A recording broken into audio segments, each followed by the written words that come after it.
The other big story today with respect to travel plans.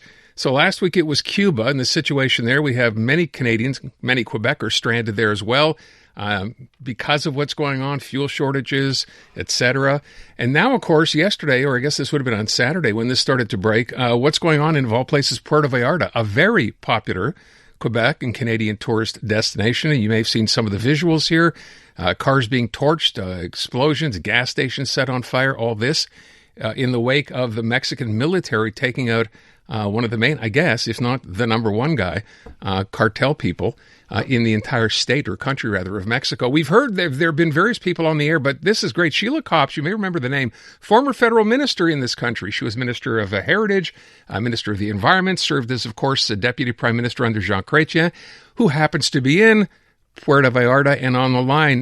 Ms. Copps, thank you so much for giving us a couple of minutes this afternoon. Most importantly, how are you doing? Oh, good. We're sheltered in place. It actually started yesterday morning, so we were all watching the hockey game.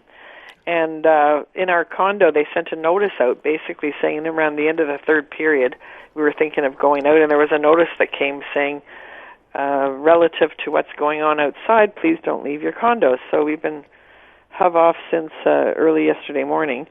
Yesterday was pretty crazy. It seems to have quietened down overnight, and today we haven't heard anything, but they're still suggesting that the schools are closed and taxis are not available, and they're asking people to just sit tight until they get a better handle on what might happen, or if nothing happens. Did you have any idea at the time what sort of what had happened, or what necessarily? No, not at all. We got the notice, and I thought it's kind of weird because it didn't. It just said due to the unfolding events, please don't leave your apartment.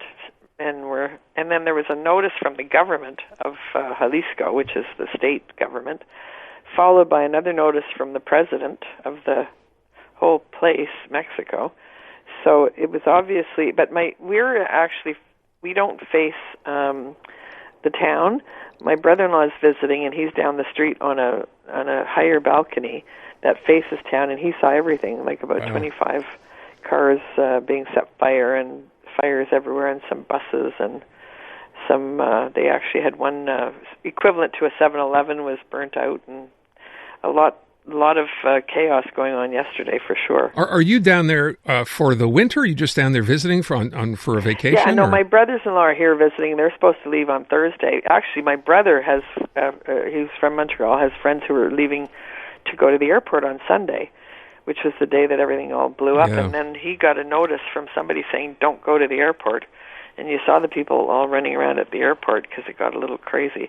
So they did not go, and now they're just waiting word on when they might leave. I think the earliest the flights are going to leave now is Wednesday. Yeah. But it'll be fairly backed up because there's people from Sunday, Monday, and Tuesday, and plus Wednesday. Yeah, so the airlines have said, I think all the major Canadian, Porter, Flair, Air Canada, everybody else saying there are no flights. And again, I heard the earliest would be Wednesday. But this is assuming, by the way, have you heard? I mean, we heard from Anita Anand today, the federal minister, say things that, the Mexican government has told us that things are now basically have been resolved. Do you have a sense that's the case? Is that what you're seeing there? Well, nothing's happening. We have not gotten a notice that everything is resolved. They have opened the grocery stores, and I saw a notice that when you go to the grocery store, there's long lineups and people are limited to 10 items in the grocery stores. But I know the schools are closed today. It sounds like things are reverting back to normal, but we have not yet been given the notice to leave our places, so we're just staying in our apartments. We were chatting yesterday, my husband and I. It's a bit like COVID. At the beginning of COVID, when everybody said, stay home, don't go anywhere, don't do anything, and you had no idea what was going on. Very similar to that. Yeah, minus the explosions and cars being burnt out on the street. Yeah. Well, the smoke was what sort of was everywhere, because the explosions, you could hear them, but sometimes they do a lot of fireworks down here, too. At the resorts, every resort has fireworks, so the explosions weren't as notorious as the plumes of smoke that were quite black and kind of in about 25 different areas in the city. If you were sitting up on a balcony, you could really see them. Can I just ask, with respect to global affairs, have you registered? We heard the minister speak earlier today suggesting Canadians do. I tried to register yesterday, And obviously there were probably a lot of other people like me. I never registered before because we go back and forth fairly frequently. Like we were back last week, and then we're back here, so we don't necessarily want to register every time. But I tried yesterday, and the app seemed to be collapsing, which was probably overstimulated, and I haven't done so today, but I do have enough contacts here that I'm getting a lot of stuff, even from Foreign Affairs, just on my email from people. Okay. I will tell, for people listening or have friends or family down there, if you can go online as opposed to calling, it's sos@international.gc.ca. And you can register with the Canadian or with Global Affairs that way, which is what the ministers today suggested we do. So you sound like you're not very concerned now. The worst is over. Is that how you feel? Yes, and I mean, I wasn't concerned in the beginning. I started getting a little bit more concerned when I saw the number of explosions all over the place, and it was intended to rattle everybody, and it succeeded because nobody was killed so far as except the narco traffickers who were killed.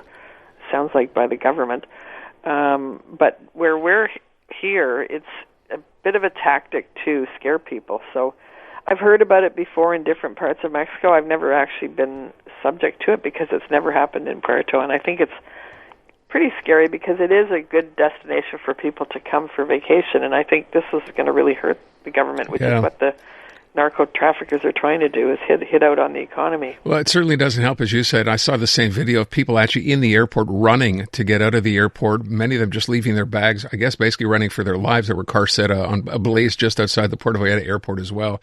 So, yeah, it's very unsettling, I guess, and we can only hope that things are, in fact, getting back to normal.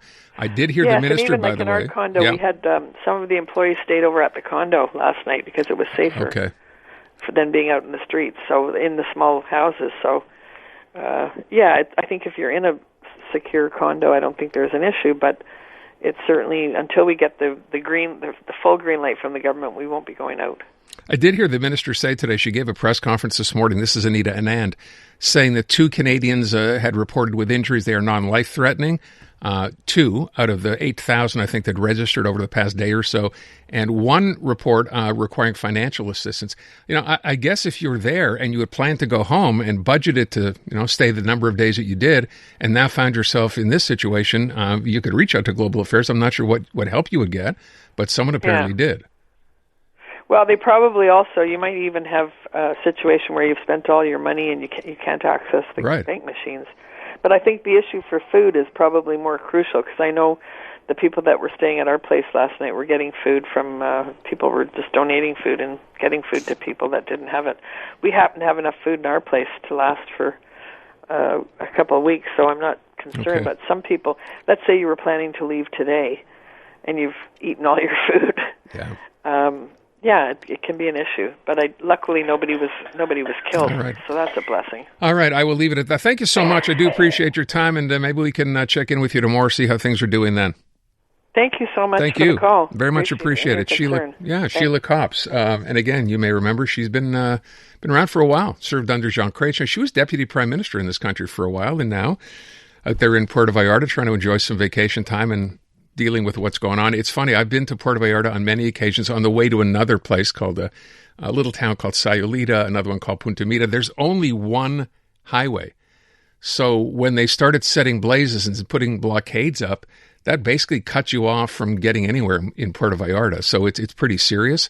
As I said, I haven't seen video in the last hour or so, but we'll take the minister's word saying that she's been advised by the Mexican authorities that the situation is being resolved, and hopefully they'll be okay by tomorrow. They canceled school there today, by the way. A lot of businesses simply did not open in Puerto Vallarta, and a very popular Canadian and Quebec tourist destination. I think the minister said 26,000 Canadians, right, in there, like that area right now. And by the way, beyond Puerto Vallarta, which is apparently where the worst of it is, the travel advisory, I'm going to play what Anita Anand had to say earlier in the day, but the travel advisory covers many different areas, right? A lot of people go to Cancun. This is kind of included. Just kind of be heads up, pay attention to what the local government, the state government, is suggesting as well. It brings into Acapulco is involved in this as well.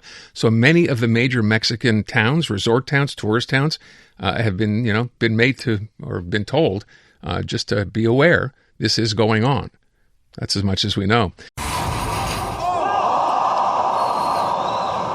I'm Dylan Playfair. And I'm Tyler Smith. We're putting loneliness in the penalty box by talking to some of our favorite athletes about the importance of friendship. This is Bromance. Bromance is brought to you by Charm Diamond Centers, proudly Canadian-owned and operated. Charm has been part of your love stories and bromances for over 50 years. And you can find Bromance on the iHeartRadio network or wherever you get your podcasts.